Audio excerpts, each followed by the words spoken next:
If you're watching this video, you've probably heard of the term clicker training, but how much do you know or understand about what it is and how it works?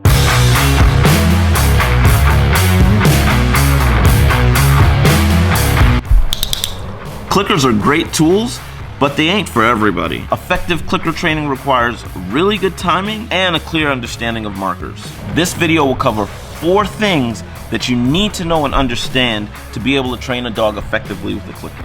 And if you stick around to the end, I'll give you an exercise to make you a better clicker trainer for sure. So sit back and get settled in for some really nerdy dog training information. First off, what is a clicker?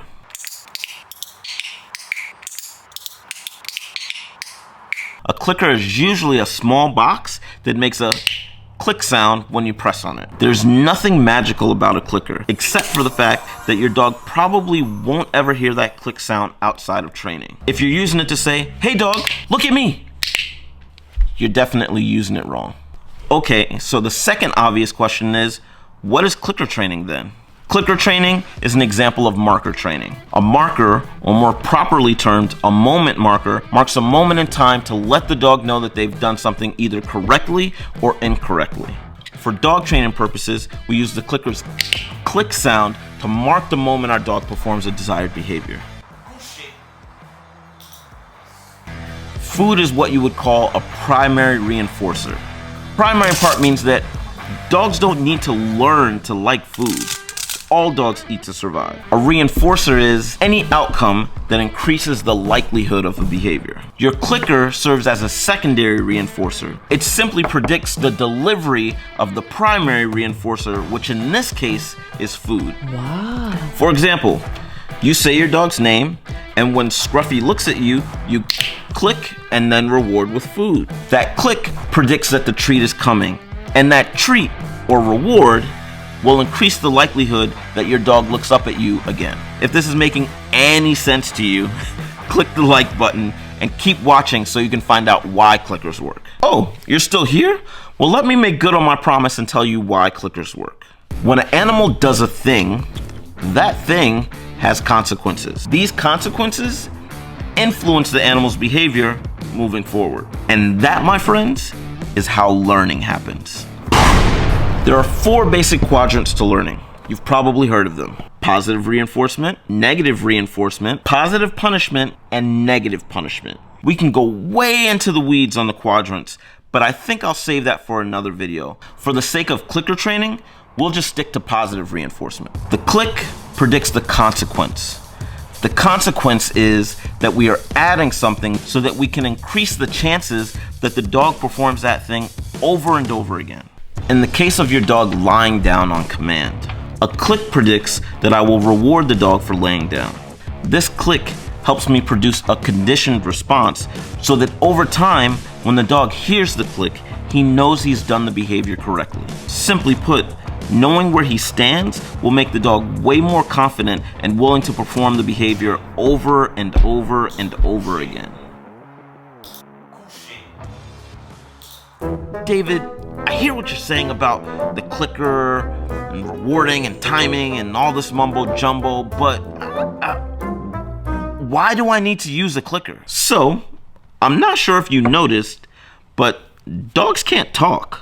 I mean, they communicate really well, but they just don't use words. We humans, on the other hand, talk all the damn time.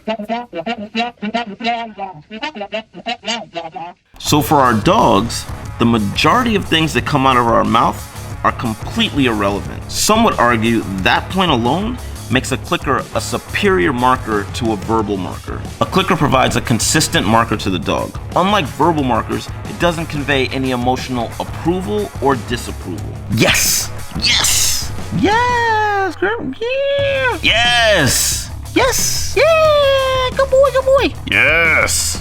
Yes! Yeah! Yes! Yes! Yes! No! No! No! No! No! No! No! No! No! No!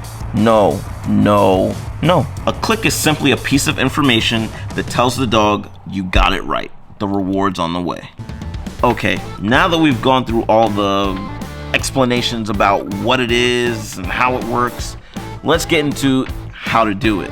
To use a clicker, or any other marker for that matter, you first have to load the clicker or load the marker. Loading the clicker means you have to give that marker value by pairing it with the reward. You want to click, wait a heartbeat, and then reward.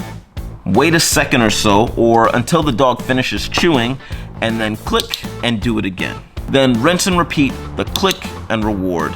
Click, reward, click, reward.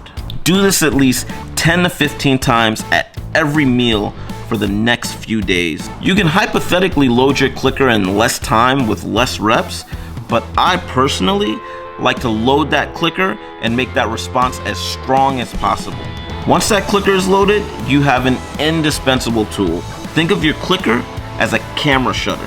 When you click, you are taking a picture of that behavior exactly how you want it. If your click is too early or too late, you may miss the moment you were trying to capture.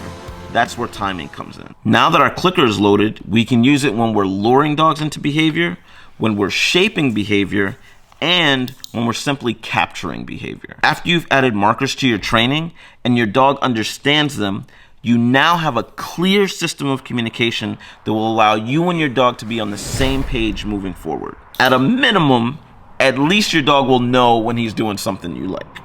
Okay, here's your tip for timing. Get a clicker and a tennis ball or chuck it ball. Drop the ball and click every time it bounces. This gets a little harder as the ball bounces closer to the ground.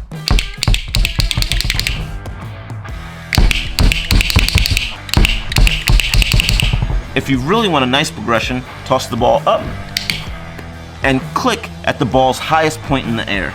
At first, you may not be exact, but that's fine. Just keep practicing.